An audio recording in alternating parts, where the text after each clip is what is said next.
buenas noches, bienvenidos a La Controversia. Hoy transmitiendo desde el Archivo General de la Nación, un sitio emblemático de la ciudad de Bogotá, que al ladito de la Candelaria, y estamos saliendo otra vez a la ciudad a hacer este programa de la Franja de Opinión de Canal Capital, y hemos decidido durante este mes, empezamos en enero, a hacer unos debates con los candidatos a Cámara y con los candidatos a Senado de la ciudad de Bogotá, los que tienen asiento en la ciudad de Bogotá, los candidatos a Senado. Hoy precisamente es la primera vez, ya habíamos hecho otro programa con los candidatos a Cámara, pero hoy invitamos 3 candidatos a Cámara y un candidato a Senado. El candidato a Senado es Rodolfo Arango, es abogado, fue magistrado auxiliar de la Corte Constitucional, es un profesor universitario con libros sobre derecho y libros sobre los problemas del país, una persona que decidió meterse al juego electoral después de haber hecho sobre todo opinión, la hace también desde El Espectador con su columna, y hoy lo tenemos a él y tenemos a 3 candidatos de los diversos partidos de Bogotá. Jaime Caicedo por la Unión Patriótica, me cuenta Jaime que tienen 20 candidatos a Cámara en todo el país. La Unión Patriótica es un partido con historia trágica, pero con historia también muy valiosa para el país. Gracias, Jaime. Tenemos Clara Rojas, cabeza de la lista del Partido Liberal, muy conocida por su sacrificio, también por su lucha en favor de los secuestrados, después de haber vivido ella también esa tragedia, y hoy está de cabeza de lista también incursionando por primera vez en política. Gracias, Clara, por venir. No, para mí es un gusto. Mil gracias por la invitación. Y Rodrigo Lara, que hace parte, que es cabeza de la lista de Cambio Radical, y claro, una persona también con una historia en el país, hijo de una persona que quisimos mucho en Colombia y que murió sacrificado, y que hoy también va a enarbolar toda esta historia que tiene detrás. Rodrigo, muchas gracias. Gracias, León, muy amable. Vamos a hacer un perfil, de todas maneras, de una historia un poco más amplia de ellos. Yo hice solo la presentación, vamos a esa presentación y volvemos a empezar este debate.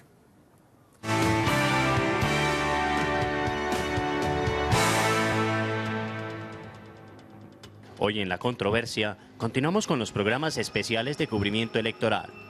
Nuestros invitados son algunos de los candidatos a la Cámara de Representantes por Bogotá.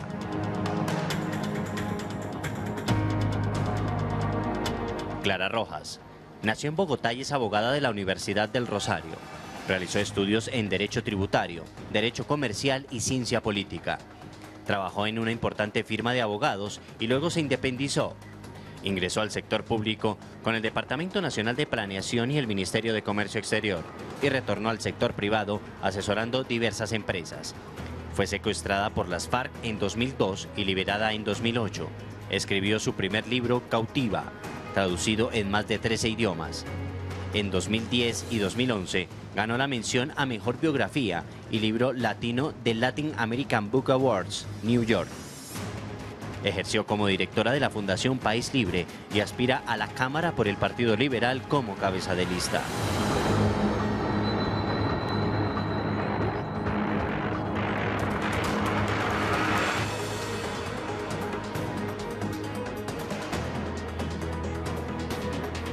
Jaime Caicedo encabeza la lista de la Unión Patriótica a la Cámara de Representantes por Bogotá.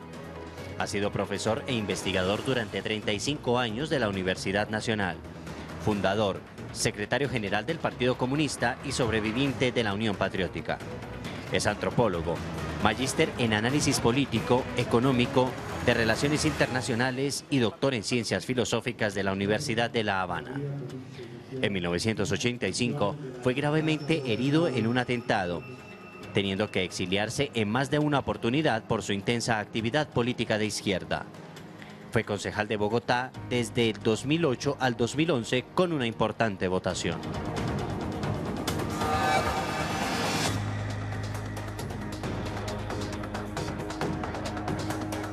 Rodrigo Lara Restrepo, hijo del exministro de Justicia Rodrigo Lara Bonilla, abogado de la Universidad Externado de Colombia y magíster del ENA, Escuela Nacional de Administración de Francia.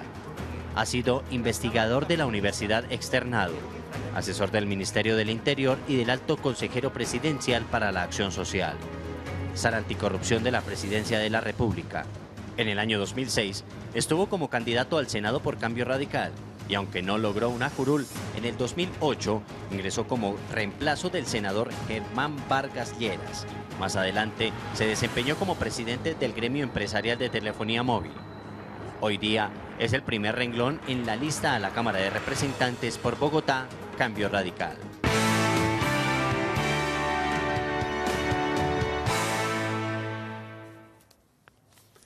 Estamos en la controversia, transmitiendo desde el Archivo Nacional, Archivo General de la Nación, un lugar emblemático de Bogotá, en un debate con los candidatos que tienen más asiento en Bogotá hacia el Congreso. Es un panel de lujo porque los que están acá son sobre todo intelectuales, gente de la academia, gente que ha hecho un papel crítico en la sociedad colombiana y que, claro, van a enriquecer el debate en el Congreso, van posiblemente a conformar una bancada muy importante para Bogotá. Y vamos a empezar con Rodolfo Arango, que es un poco el que está acá por Senado, para darle pues digamos, un primer pasón, digamos, a lo que significa Bogotá para un congresista, qué cosas, sería un primer segmento donde hablamos de qué le dice un congresista a Bogotá, cuál es el papel que puede jugar allá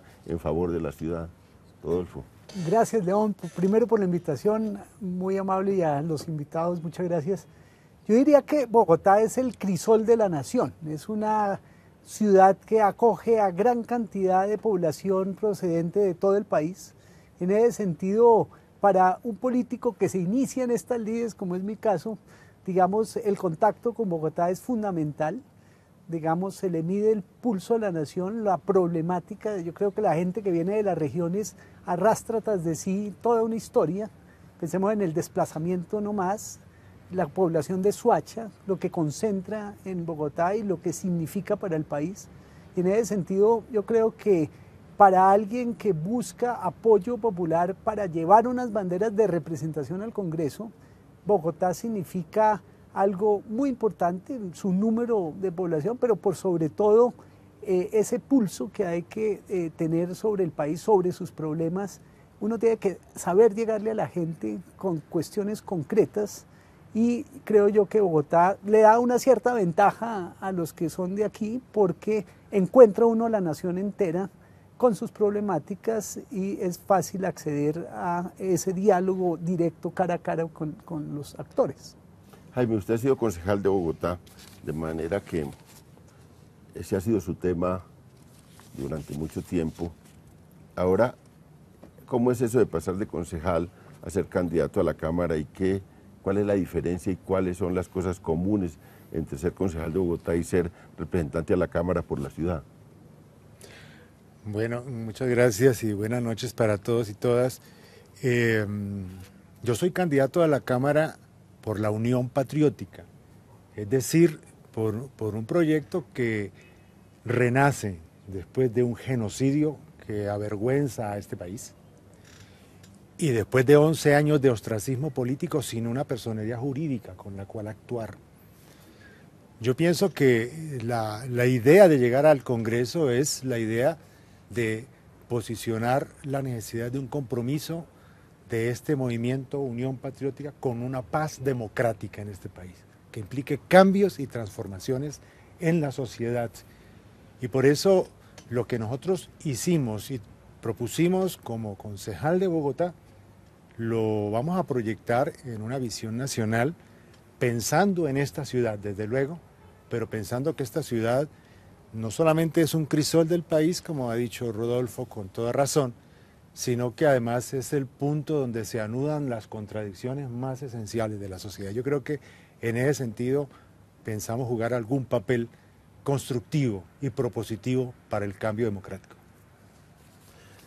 Clara, los últimos años pues ha estado dedicada más a la defensa, a la reivindicación de las víctimas, a tener una voz muy fuerte contra los actores armados por por la victimización en la que han sometido a mucha parte de la población.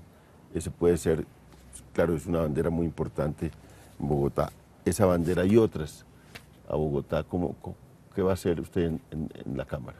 Bueno, había una situación muy importante a destacar y es que Bogotá efectivamente tiene todos los problemas del país. Entonces digamos que la problemática la vemos en Ciudad Bolívar, la vemos en Usme, la vemos en Fontibón, en fin. Yo quiero centrar mi foco mi foco de trabajo en dos puntos. Uno, el tema social, por supuesto, porque aquí todavía tenemos niños desatendidos, mujeres sin trabajo, madres cabeza de hogar, madres comunitarias, juventud desempleada.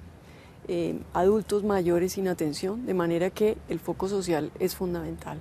El otro lado, como defensora de los derechos humanos que he venido siendo, quiero seguir llevando esas banderas, pero adicionalmente, dada la coyuntura que está viviendo Bogotá, el Partido Liberal está muy comprometido en presentar una reforma legislativa que permita profundizar la descentralización, de manera que cada localidad, que sin duda es inmensa, puede ser por lo menos, ¿qué le digo yo?, Suba, más de 1 millón de habitantes, o Ciudad o Kennedy, 2 millones, una Cali, una Neiva. Cada localidad pueda tener un alcalde elegido popularmente de manera que haya un doliente, porque hoy en día la realidad es que no tenemos malla vial, por decir, no hay atención en los hospitales. Estuve el domingo en Suba y resulta que la gente cuando va al hospital resulta que lo trasladan a Kennedy o lo trasladan al hospital de Médicis. Entonces uno dice, ¿cómo es que en Bogotá nos pasa eso? Entonces, profundizar esa reforma administrativa que permita realmente dar un mejor servicio a la comunidad. Y el otro tema, sin duda, es el del transporte masivo. Estamos muy comprometidos en realmente sacar esa bandera adelante. Incluso yo hace muchos años, León, de pronto no sabía, participé en una campaña política y nosotros proponíamos el metro. Y han pasado más de 20 años y todavía seguimos sin solucionar realmente el transporte masivo para Bogotá. Igual en el tema ambiental, la descontaminación del río y de la protección de las cuencas. De manera que ahí hay mucho trabajo por hacer. Somos, digamos, la segunda instancia después del Consejo en cuanto a control político y sin duda en la medida en que representamos la posibilidad de organizar las cargas del presupuesto para la ciudad, pues ahí es donde creo yo vamos a tener una gran incidencia para que esos dineros de la nación efectivamente lleguen a estos programas que queremos que se lleven adelante. Eso de control político, porque realmente eso, la Cámara es la única que puede citar a un debate al alcalde. Ese control se ha ejercido poco, ahora que usted lo menciona, normalmente sobre Bogotá, a pesar de la gran disputa que hay en Bogotá hoy en día. Rodrigo, bueno, hay una historia suya ya contada ahí de que no solo pues tiene una historia familiar, sino ha sido una persona metida en la política desde un lugar muy crítico, desde un lugar también controversial y valiente también, porque ha renunciado a cosas y ha salido en un debate público interesante. Ahora, y fíjese, llega usted a encabezar un partido que tiene mucho asiento en Bogotá, que tuvo mucho asiento en Bogotá por la figura de Germán Vargas. ¿Cómo se siente usted en esa representación de ese partido? ¿Va a tener la misma actitud crítica? ¿Va a ser parte de una actitud crítica cuando normalmente este partido está en la unidad nacional y va a ser muy comprometido con el próximo gobierno de Santos, si es que Santos llega? Bueno, esa es una muy buena pregunta. La verdad es que el proyecto que estamos liderando para la Cámara de Representantes lo hacemos con una idea central, y es que Bogotá necesita un cambio radical. Yo creo que Bogotá lleva una década perdida, una década estancada, y los problemas prácticos que afectan la vida de todos los días de los ciudadanos se han visto agravados en los últimos años. Yo creo que Bogotá necesita un cambio de modelo, y la única forma de lograr ese cambio de modelo es organizándonos políticamente. Yo creo que la Cámara de Representantes va a representar, perdón la redundancia, va a significar una plataforma para recuperar la administración de Bogotá y resolver los problemas más inmediatos de la gente. El viaje promedio en Bogotá se demora 65 minutos, con México 45 minutos. La insatisfacción con el sistema de salud es la más alta de las grandes ciudades de Colombia. La tasa de desempleo es del 9,3%, bajita para Colombia, pero 2 a 3 puntos más alta que las capitales latinoamericanas. Y vemos que desde hace 10 años pues, no se están tomando los correctivos y el riesgo es que esta ciudad colapse absolutamente. Bogotá crece, básicamente crece 100.000 habitantes al año y las soluciones de fondo no las vemos. Pareciera que estuviéramos como un poco quietos, inmóviles frente a las tragedias que se avecinan. Miren nomás lo que pasa con el relleno de Doña Juana. Este año colapsa. Es un tema que muy poco se ha manejado y es solo para citar un ejemplo de los problemas muy serios que afectan a Bogotá y que en 10 años hemos visto que no se han solucionado. Por lo tanto, yo creo que es hora de tomar determinaciones muy claras y cambiar el modelo de administración de la ciudad. Bueno, quiero robarles un pequeño espacio a este debate para dar una noticia importante. Yo creo que la acaban de ver en otra franja, pero que para nosotros significa mucho en estos programas de la franja de opinión, el premio del CPB a la columna de opinión a Laura Gil, que es parte de este canal, y es unas felicitaciones para Laura y también para una compañera y colega, Natalia Orozco, que bueno, salió de Los Informantes. Es un caso especial porque salió de ese programa Los Informantes por una entrevista que hizo a Pablo Catatumbo y le acaban de dar el premio en el CPB por esa entrevista, de manera que es un acto de protesta también. Una dulce venganza. Es una dulce venganza del CPB y de Natalia. De manera que felicitaciones a las dos compañeras de trabajo. Y Rodolfo, veo que aquí Rodrigo deslizó una crítica dura para su partido, porque dice que estos 10 años que perdidos para Bogotá, los 10 años de gobierno del Polo, ¿usted qué tiene que decir a eso? Fíjense que yo creo que hay que poner en contexto las cosas, y es que Bogotá recibe buena parte de la población. Rodrigo habla de 100.000 habitantes, en ciertos momentos han sido muchos más, en los picos de la violencia y del desplazamiento interno forzado. Bogotá recibe gran cantidad de los problemas del país por la violencia, por el conflicto armado. En ese sentido, las dificultades son aún mayores. Se ha avanzado en muchas cosas, ¿no? Los comedores comunitarios, se ha avanzado lentamente en la administración, en los colegios muy bien dotados para gran número de población. Creo yo que lo que falta definitivamente es atar el tema de los derechos sociales, que son los más sensibles para la población, la salud, ¿no? La educación para los niños, ¿no? El trabajo, la seguridad social, a lo urbano. Ese cruce no lo hemos hecho en Colombia. Y es que vemos el tema de los derechos sociales como una cosa muy abstracta, como si fuera un asunto constitucional, de que si uno puede meter o no una tutela para defenderse contra una EPS o para tener un cupo en un colegio. Y tenemos que pensar más a largo plazo en una Colombia que va a crecer demográficamente, que va a tener 80 millones de habitantes en unos 2 décadas, y que la planeación de las ciudades debe ser bien diseñada, a partir, por ejemplo, de un centro que sean los colegios públicos de gran calidad, gratuitos, que reúnan a la comunidad en torno al colegio, que los niños puedan ir al colegio en bicicleta, a pie, ¿no? A atender sus clases, y que todo gire en torno a la educación para construir una sociedad de conocimiento. Entonces tenemos que tener un concepto claro para dónde queremos que vaya la nación, y eso no lo han tenido los gobiernos, y mucho menos los gobiernos neoliberales, que han privilegiado básicamente la acumulación de capital y no lo social como se propone en el Polo.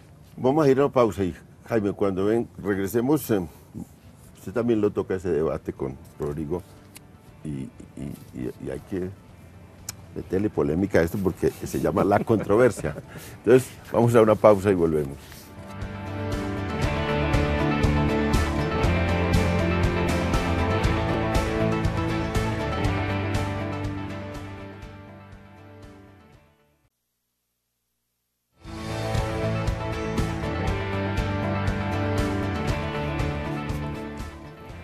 Estamos en la controversia, transmitiendo desde el Archivo General de la Nación, un lugar, como he dicho, precioso, que tienen que visitar los bogotanos y todo el país.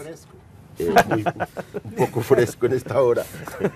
Y sobre todo en el lugar que estamos aquí de espaldas a Monserrate, que viene, baja un frío enorme desde Monserrate, pero estamos en una controversia sobre temas álgidos del país y vamos a discutir un tema duro, porque hoy prácticamente arrancaron las campañas del sí y el no a la revocatoria del alcalde Petro.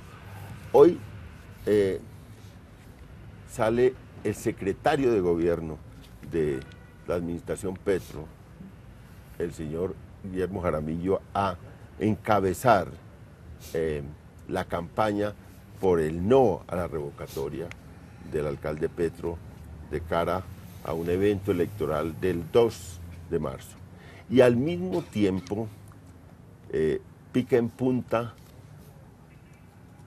Francisco Santos con una campaña publicitaria durísima por el sí a la revocatoria del alcalde Petro. Hoy parece que arrancaron las campañas. Una campaña pica en punta, digo, porque esto quiere decir que va a ser el uribismo en cabeza de Pacho Santos, hasta ahora pues como lo mostramos, como se mostró hoy, como que va a ser el liderazgo, más que incluso la persona que recogió las firmas, que fue el parlamentario Gómez, que ahora quedó como en un segundo puesto frente a la arremetida, porque Pacho Santos el fin de semana, en estos días, fue primero a reconciliarse con Uribe, que era como un preámbulo de que iba a meterse en esta campaña, de manera que hoy arrancaron estas campañas y yo quisiera que candidatos a la Cámara que lo son por Bogotá o que están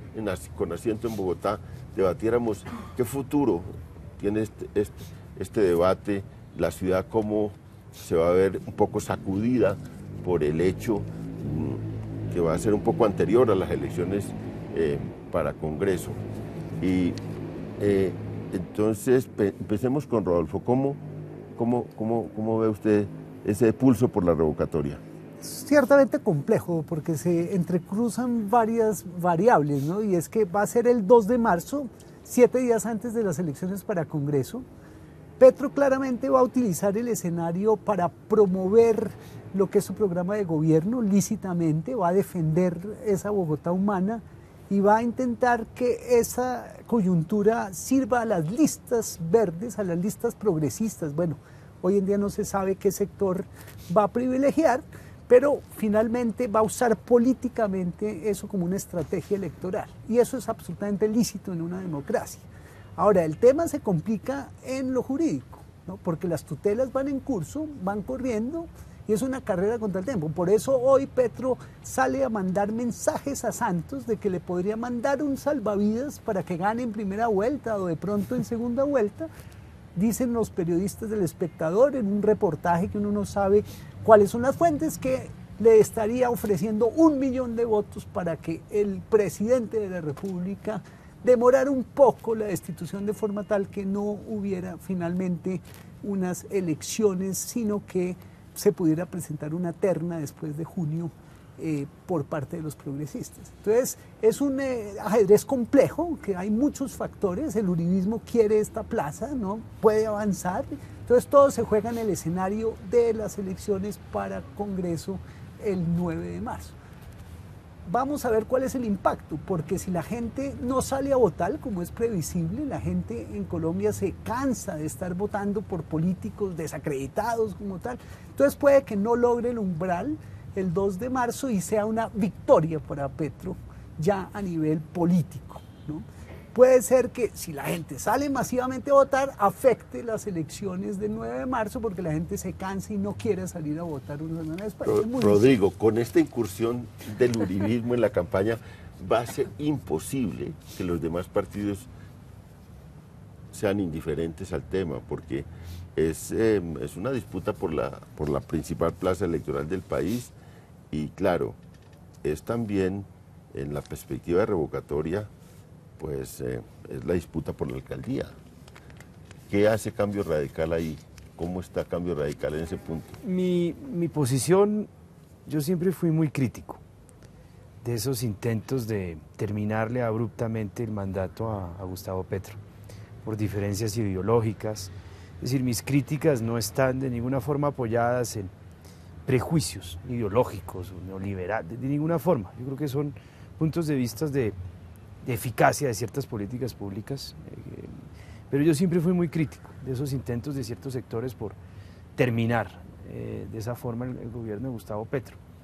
Y me preocupa, soy sincero, me preocupa muchísimo que esto se convierta en una arena de enfrentamientos políticos que no tienen en cuenta, digamos, las necesidades de la ciudad. Aquí lo lamentable es que Bogotá termina sufriendo y termina convirtiéndose en un campo de batalla donde naturalmente el oportunismo, el uribismo llega pues a ver cómo capitaliza ciertos votos y cómo explota el cansancio de una ciudadanía por el fracaso de un modelo en los últimos 10 años. Entonces, pues yo no puedo sino lamentar la situación de Bogotá. Está convertido esto en un campo de batalla, de enfrentamientos, de vanidades, de politiquería, diría yo, y la ciudad sigue estancada, la ciudad no progresa, la ciudad no avanza y está en un absoluto limbo jurídico. A ver, a mí me impresionó esa foto, la primera foto, estaban en tribuna cuando salieron, estaba a un lado Aída Bella, al otro lado Antonio Navarro y en la mitad Petro. Y fue como el prólogo de una confluencia, unión patriótica, Gustavo Petro, de cara al problema que se le venía encima. Y pues Aída acababa de llegar al país y me pareció a mí que valiente por tomar una decisión política, estoy al lado de Petro. A estas alturas del debate, ¿cómo va esa alianza tácita o explícita, Unión Patriótica, Gustavo Petro? Pero mira, nosotros, a ver, yo hablo como comunista y como Partido Comunista y como Marcha Patriótica en ese momento. Nosotros desde comienzos del año pasado, cuando empezó la campaña de Gómez por recoger firmas para la revocatoria y empezó la investigación del procurador frente al tema de lo de las basuras, desarrollamos cerca de Gustavo Petro un acercamiento en función de realizar una gran movilización en Bogotá el 9 de abril de 2013, defendiendo el proceso de paz y rodeando el diálogo de La Habana. Esa gran movilización que se hizo en Bogotá y que tuvo repercusión a nivel nacional, etcétera, etcétera, fue el comienzo de una serie de acercamientos en relación a 3 puntos. La defensa del proceso de paz, la defensa de las garantías democráticas y de los debidos procesos y la defensa de lo público. Esos 3 elementos han permanecido desde entonces. Unión Patriótica aparece después, cuando nos devuelven la personería jurídica a mediados del año pasado solamente. Y Aída regresa hace 2 meses únicamente, pero en el marco de una visión, digamos, nosotros no votamos por Gustavo Petro. No votamos por Gustavo Petro. Pero entendemos qué hay detrás de las señales del procurador y qué hay detrás de las señales de la extrema derecha en Bogotá en torno al tema de la revocatoria. Y aquí hay un pulso político, sí es un pulso político, es el pulso político del país. Yo creo que hay 2 factores que van a tener incidencia de alguna manera en este proceso electoral que viene, el de la revocatoria y el de las elecciones del 9 de marzo. El paro nacional agrario y popular y las movilizaciones ciudadanas en defensa del derecho a la voluntad popular, en el caso de Bogotá. Yo creo que esto es un problema de fondo. Por eso el planteamiento que ha hecho Petro en el último tiempo, que se acerca a nuestra propuesta de una Asamblea Nacional Constituyente, es un paso en la dirección correcta. Por eso yo pienso que el planteamiento de Petro no es un planteamiento electoral en este momento, vinculado a esta campaña electoral, digamos, de congresistas y esto. Va más allá de eso. Y me parece que en ese sentido el aspecto positivo que puede tener es en qué medida puede esta circunstancia contribuir a que avance un proceso de cambio en este país, realmente. Clara, Partido Liberal, ¿cómo va a estar en este momento frente a esta posición de revocatoria? Le va a tocar a usted también salirse de temas que son muy interesantes y que son el alma suya, pero tienen que meterse al barro de la política. Por supuesto, ya estamos, sí, claro. Venga, le cuento. El tema es súper complejo, ¿cierto? Ahora, recordemos que el Partido Liberal desde la constituyente pasada fue el primer promotor este mecanismo de la revocatoria, ¿sí? Y nosotros estamos plenamente de acuerdo en que la ciudadanía se manifieste, porque es un mecanismo democrático. Yo comparto lo que señala ahora Rodolfo en el sentido de que es polémico y es difícil y es complejo justamente por el tema jurídico. Porque imaginémonos que efectivamente se hace la revocatoria y después, posteriormente, el Consejo de Estado viene y revoca, ¿sí? Ese es un escenario también muy conflictivo por los choques de situaciones que se dan. Pero imaginemos el otro escenario, que el Consejo de Estado falla antes, entonces ya no hay esa posibilidad de que los ciudadanos se manifiesten.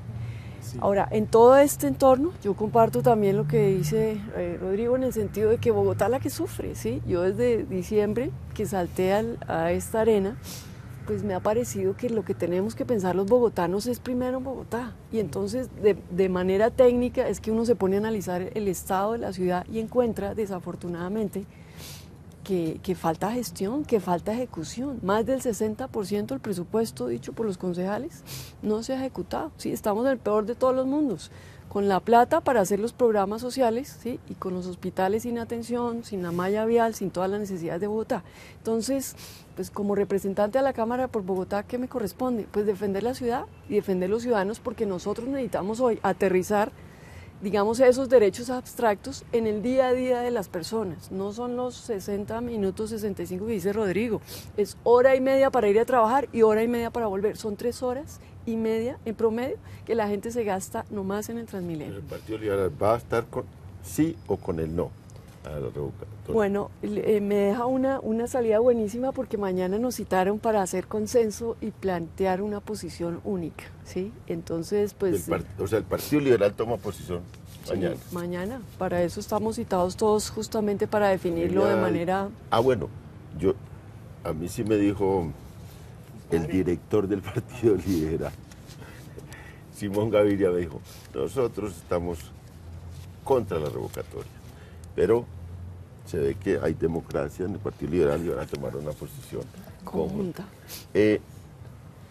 Programa La Controversia llega por este lunes a su final, pero el próximo lunes estaremos también aquí debatiendo con candidatos a Senado, ya seguramente más candidatos a Senado que a Cámara, los temas de Bogotá, Canal Capital y su franja de opinión y su compromiso con la ciudad para debatir los temas nacionales y los temas locales, y hace toda la franja de opinión ese compromiso porque esta ciudad está representada en este canal. Muy buenas noches y muchas gracias por acompañarnos. Gracias. Vamos con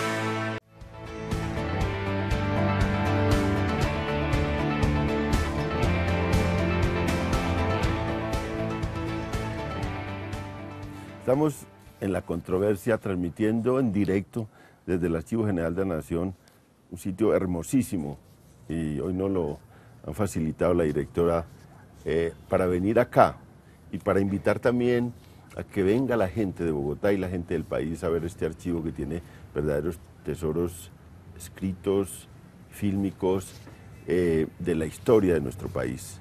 Este es un lugar, este es un edificio hecho por un artista especial que era Rogelio Sarmona, un arquitecto especial, de manera que es un sitio bellísimo y los invitamos a que lo visiten cotidianamente en el centro de Bogotá, al lado de la Candelaria. Y estamos hoy en un debate precisamente sobre Bogotá con los candidatos a Cámara y con un candidato al Senado que tienen asiento en Bogotá Y claro, Rodrigo Lara una carga de profundidad diciendo, tenemos a Bogotá estancada 10 años, que son los gobiernos de la izquierda, del polo democrático, y tenemos aquí personas que deben sentir eso como un aguijón. Jaime Caicedo, ¿qué dice de eso? Vamos a dar este debate y luego vamos a coger unos temas nacionales que son vitales también, que van a ser vitales en el próximo Congreso, como la paz, y luego hablaremos, por ejemplo, de la coyuntura que vive Bogotá, política especialmente hoy, que sale hacia una campaña revocatoria dura y que vamos a tener 20 días de gran debate sobre Bogotá. Jaime.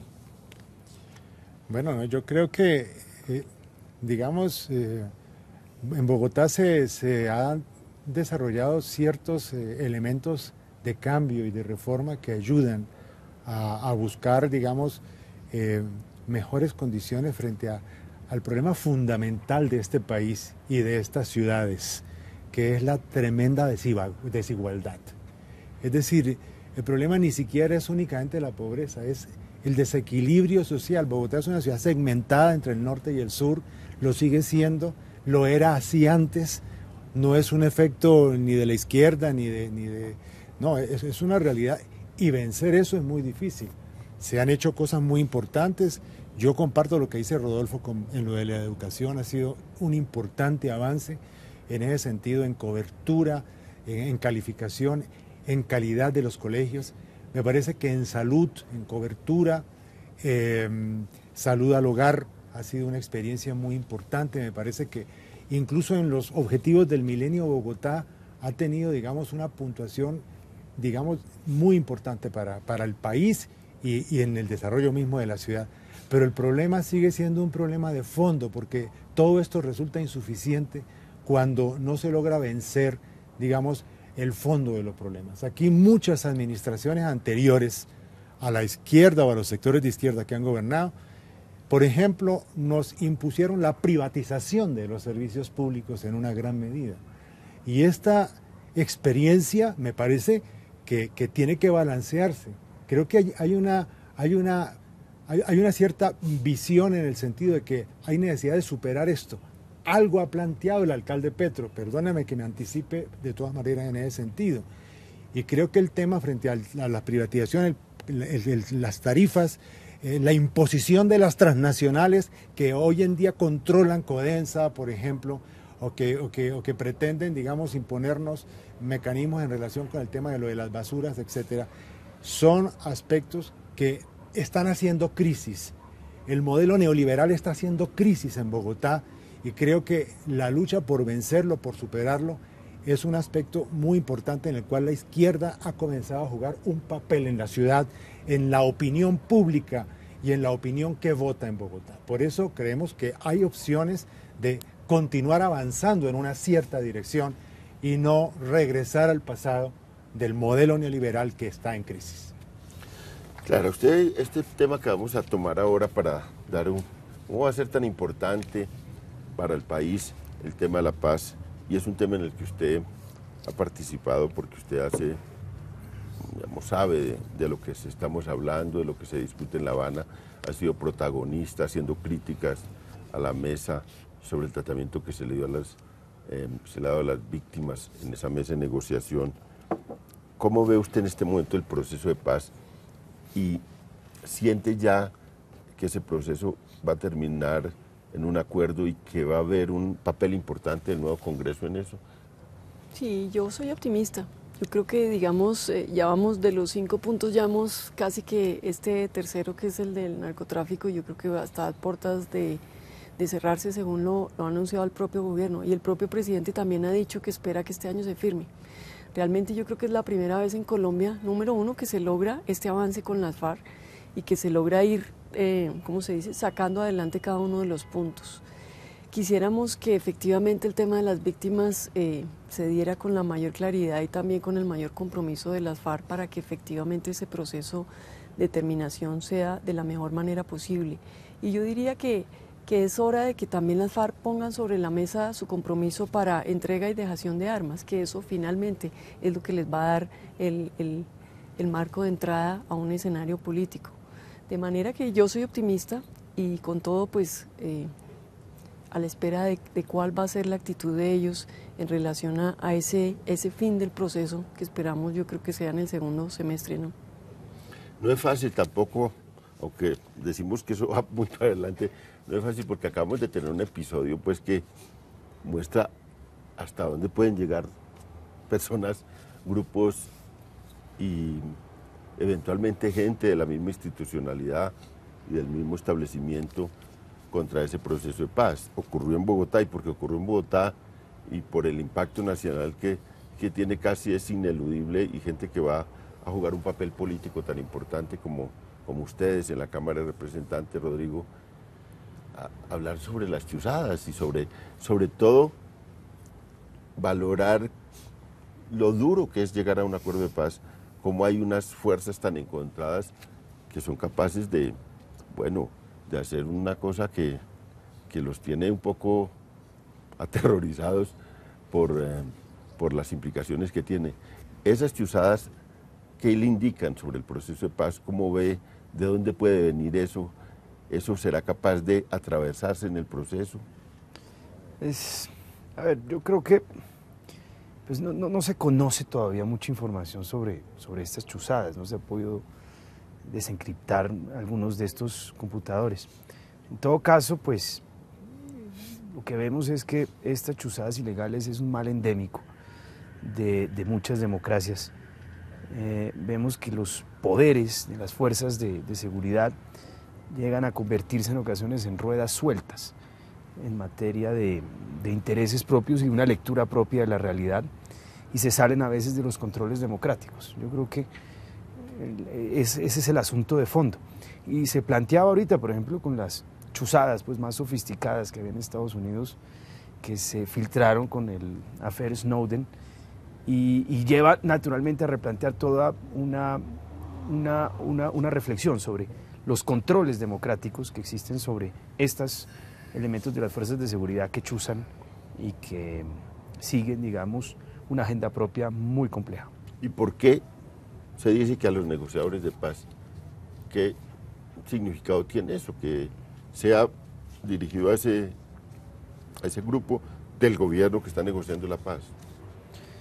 Pues es preocupante, es muy preocupante porque nos recuerda a épocas aciagas, épocas en donde las fuerzas de seguridad actuaban con una agenda propia y con una agenda a veces oscura, digámoslo de esa forma. Entonces a mí sí me inquieta de sobremanera que después de los escándalos de la administración Uribe encontremos elementos aparentemente por fuera de la órbita de control del gobierno civil instituido realizando este tipo de seguimientos. Yo no quiero prejuzgar, no quiero adelantarme, porque pues, la información que se conoce es poca, es escasa, es imprecisa, y tampoco quiero hacer juicios a priori, pero digamos que esa información nomás que salió es naturalmente muy preocupante.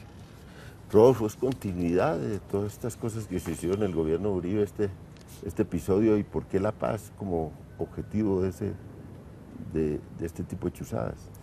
Fíjense que yo ahí sí disiento fuertemente de lo que Rodrigo ha planteado. Yo creo que el tema general del conflicto entre seguridad y libertad y derechos fundamentales puede uno mirarlo en abstracto y es un problema mundial, por cierto, pero en este caso hay una coyuntura muy particular y es el proceso de paz colombiano en mitad de unas elecciones. Y entonces es claro que unas chuzadas a los negociadores no tienen mucho sentido procediendo del ejército, salvo que el ejército sintiera temor de qué se va a negociar en La Habana y buscara defender ciertos privilegios como ejército, pero es claro que alguien ordena esas chuzadas. Hay alguien más arriba, ahorita hay unos chivos expiatorios, realmente unos generales que deben estar muy disgustados porque los queman y después dicen por otros motivos que los sacaron. Hay una ambivalencia del gobierno terrible en esta situación, ¿no? Y a la postre, en últimas, el objetivo es la oposición. Aquí hay algo muy grave que el pueblo ha denunciado. Lo que tiene lógica es que las chuzadas tienen una mampara, ¿no? Una pantalla diciendo que es los negociadores los chuzados, pero realmente si son de confianza del gobierno no tendrían por qué estar chuzados, o si están chuzados serían inanes esas chuzadas porque todo es en confianza en el gobierno. apuntan a la oposición, a los sectores que consideran que pueden ser un contendor en las elecciones. Entonces se mezclan los dos temas, el gobierno perfectamente puede presentar esto como un asunto de paz, cuando realmente lo que está haciendo es socavando información para que no haya una verdadera democracia, un debate limpio electoralmente, sacando las garantías. Y es un gobierno que en la postre no respeta los derechos humanos, no respeta la democracia y está socavando las bases mismas de ese acuerdo de paz hacia el futuro. Pero yo no veo al ministro Pinzón, ni veo a este gobierno, y yo no tengo nada que ver con el actual gobierno, pero no los veo realmente en una actitud de espiar a la oposición, no creo que ese sea el talante. Iván Cepeda no es oposición. No, de acuerdo, pero yo no creo que sea una directriz que venga, digamos, desde la cúpula del gobierno, como pasaba en el gobierno anterior. Yo creo que esto son fenómenos que se presentan dentro de ciertas administraciones que toman una lógica propia, pero digamos que no creo que eso tenga ese alcance. Es decir, y no lo estoy justificando, estoy tratando de explicar una dimensión. Y pues la verdad no veo que eso vaya así. Muy respetables las creencias personales, pero las evidencias empíricas son bastante graves. Es que entre el gobierno anterior y este tampoco es que haya diferencias fundamentales. El ministro de Defensa de los falsos positivos es presidente de la República en este momento.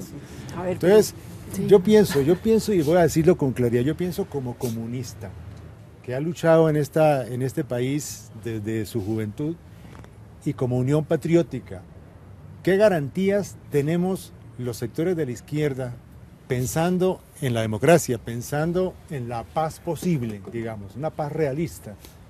Si en esa paz van a continuar las chuzadas, si van a continuar las amenazas. Es que llegaron las amenazas, el mismo día de las chuzadas aparecen las amenazas también por otro lado, y los listados, etcétera, y poniendo precio por nuestras cabezas. Eso me parece que es absolutamente incompatible con la idea de una paz democrática, con una paz que implique garantías, libertades y sobre todo que los sectores opositores puedan convertirse en opciones de gobierno, con derecho a gobernar y a producir y a proponer las reformas que se necesitan para crear una sociedad mucho más amplia, mucho más abierta, para democratizar la democracia, digámoslo francamente.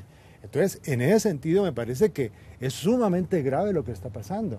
Hay un estamento militar y hay sectores dentro de ese estamento que piensan con ideologías militaristas, que pretenden tutelar, digamos, al propio poder civil en ciertas cosas, indudablemente.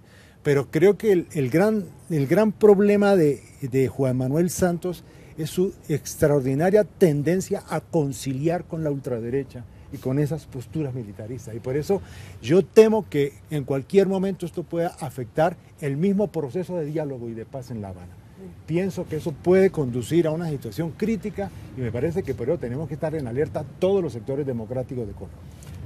Pues sí, Jaime, yo creo que puede que la crítica de conciliador con esos sectores le quepa, pero en este caso sí es una víctima él de esas chuzadas, porque en realidad si le están chuzando a su hombre de confianza que es Sergio Jaramillo en La Habana, la cosa tiene como un tinte bastante grave, porque uno ve, digamos, que, bueno, ya una cosa que enterraron que fue las coordenadas, que fueron también una cosa, pues imagínense, donde ese proceso era contra Santos, y muchas de las cosas que han filtrado son contra Santos, algunas de las cuales ya no tienen que ver con el proceso de paz, sino que alguien entró al computador de Palacio y sacó todos los puestos que había dado para los políticos. Claro. Esa es dura también. Ahí hay mafias. Esa es dura y esa es dura y hace parte de este corralito, porque aquí está haciendo una oposición legítima a la izquierda muy dura y muy crítica, pero hay una oposición de derecha también durísima, de la ultraderecha es dura. Sí, ven, yo tengo una mirada diferente a la que expone Jaime, ¿sí? Yo creo que hay una cosa que todos estamos de acuerdo, es que rechazamos las amenazas, ¿sí? Si somos con un estirpe auténticamente democrático, pues las rechazamos. Pero uno no puede inferir inmediatamente que esas amenazas provengan del gobierno. Yo creo que eso, sin duda, pues es como... hasta que no no hay ninguna prueba y me parece como delicado decir eso. El otro tema es que Santos se la ha jugado. Para gobierno, perdona. Sí, pero bueno, Sí, todavía no tenemos prueba de quién es. ¿Sí ves? Falta un poquito más. Entonces, nosotros como sectores rechazamos esas amenazas. No estamos de acuerdo que amenacen a unos o a otros. Eso desde el punto de vista democrático no es aceptable. Lo que hay que tener en cuenta es que podremos criticar al presidente Santos, pero le ha apostado a la paz, ¿sí? Entonces, si queremos sacar la paz adelante, pues llega un momento en que tenemos que lograr un consenso justamente para sacarlo y salir de esos espacios tradicionalmente comunes justamente para encontrar nuevas coincidencias, mirando hacia adelante a encontrar esa reconciliación, ¿no? Vamos a una pausa y volvemos, y creo que vamos a un momento álgido del programa, que es discutir sobre la coyuntura que vive Bogotá, sobre esa confrontación que hubo entre el alcalde Gustavo Petro y el Procurador General de la Nación, Ordóñez, y ahora esta cosa dura que empieza de cara a una revocatoria o una discusión sobre la revocatoria del alcalde Petro el 2 de marzo. Volvemos en ese punto para continuar con la controversia desde el Archivo General de la Nación.